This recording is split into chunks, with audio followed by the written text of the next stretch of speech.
They say never judge a book by its cover, but does that extend to album covers as well? Now, let's talk about Draugveil's latest album, Cruel World of Dreams and Fears. And we're not so much talking about the music itself, but we're going to talk about that glorious artwork. Yep, absolutely eye-catching and stunning, and is causing a stir in the black metal community. That is right. I've heard a lot of hate and animosity towards this album purely on the album cover. And as I said before, do you judge a book based on the cover? Generally, the answer is no. Generally, you're taught as a kid, and you're taught never judge a book by its cover, which is basically a way of saying you might find someone unattractive, but then you talk to them, you become attracted to them because of their personality and qualities of life they have. Same with stories. You might look at a bad cover of a book and be like, oh, that looks terrible. The art looks bad. I'm not going to enjoy it. Then you read the contents and you're like, wow, this is actually a really engaging story, interesting characters, and I thoroughly enjoy the book. And I think the same can be applied to music. There's a lot of bad album covers, and a lot of music within those bad album covers are actually fantastic. I'll give one example. Some people may not agree, but I think Iron Maiden's Dance of Death is a great album. I think it's one of the better, newer albums by Iron Maiden. Some of my favourite songs by the band is on it, like Rainmaker and Passchendaele are fantastic songs by the band. I love them. Wildest Dreams is great. A lot of fast songs, No More Lies. Great album overall, but that cover, oh my god, that cover. CGI, horrendous, just horrific. But we are talking about black metal here, and black metal has a certain aesthetic, certain style. Black and white, corpse paint, evil, castles, forests, just darkness and despair and pure evil. Satanic imagery. Whereas Draugveil's album, hopefully I'm saying that right, is the guy chilling out, doing the whole Michael Jackson pose on a bed of roses with his sword, or with the long blonde hair, looking at the camera, not evilly, not menacingly. There's nothing menacing about this album cover. It's rather romantic or poetic rather than anything evil and darkness. So the point of call here is that the album cover is attracting a lot of controversy because it's not typical. It's not a typical black metal album cover. It's similar to Kekt Arak's Pale Swordsman when that came out, when he's got, it might be a rose, can't remember the flower, but he's got a flower and he's got a sword, but it's in a black and white style. And some people lost their minds over that as well. But the album itself was pretty damn good, I thought. Nice, raw black metal style. And the same can be said for this album. I think this album is fantastic. The raw sound, it's riffy as well. There are some great riffs on here.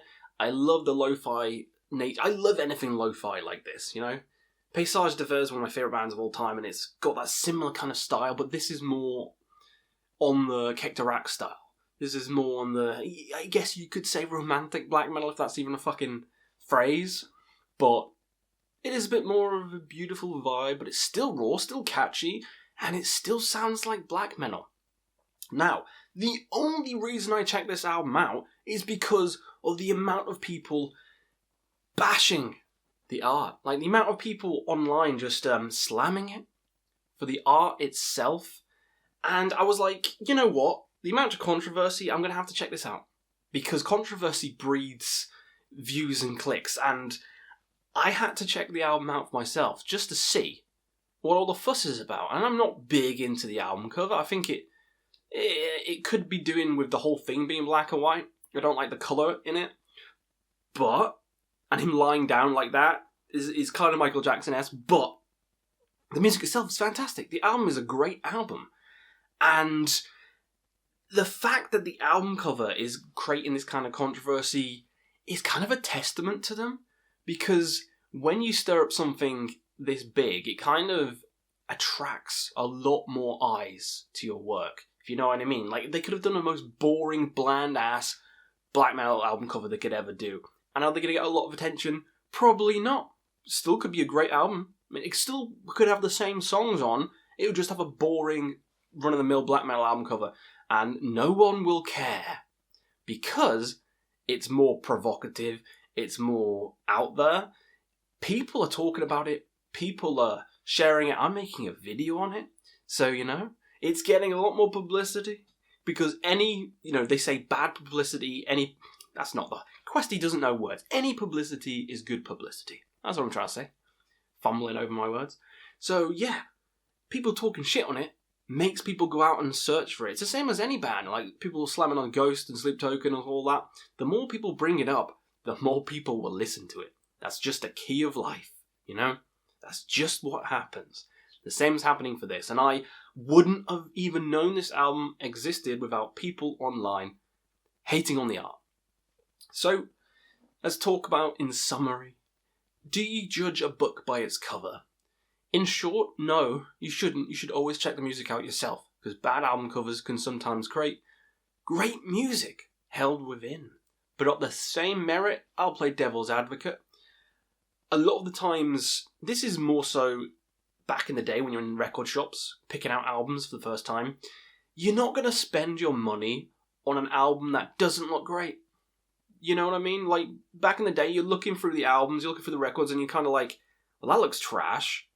It might not be trash, but on first glances and first impressions and your money's in your hand, you're not just going to spend it on an album cover that looks fucking awful, are you?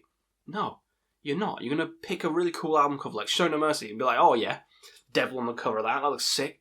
I'm going to pick that up.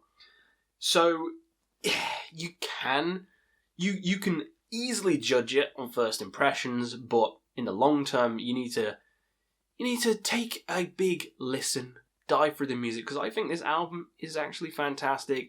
Lo-fi, short, it's to the point, it's not overly progressive, it's not overly long, it's very moody, and I think the riffs are killer in it as well, and the vocals are very awesome. So, overall, I really enjoy this album. I know it's not a review in this video, I'm more talking about the art itself, but yeah, it's getting a lot of buzz online, so I thought I'd share my 2 cents on the matter. But that is the power of art, to turn people away, to create controversy, get people excited, get people angry. Art can be a powerful thing, and I love everything about it. The worst thing you can do is make it boring. And that's Questy's words of advice for today. So what do you think? Have you checked this album out from this video? Hopefully you do. Give it a good shot. You might not like it. That's totally fucking fine. But don't just pass it off because of the album cover. Same with any band and any album you ever come across. So let me know down below what you thought of the album and what your stance is on this album cover. Do you like it? Do you hate it? Let me know down below, and we'll see you again on another Quest for Metal.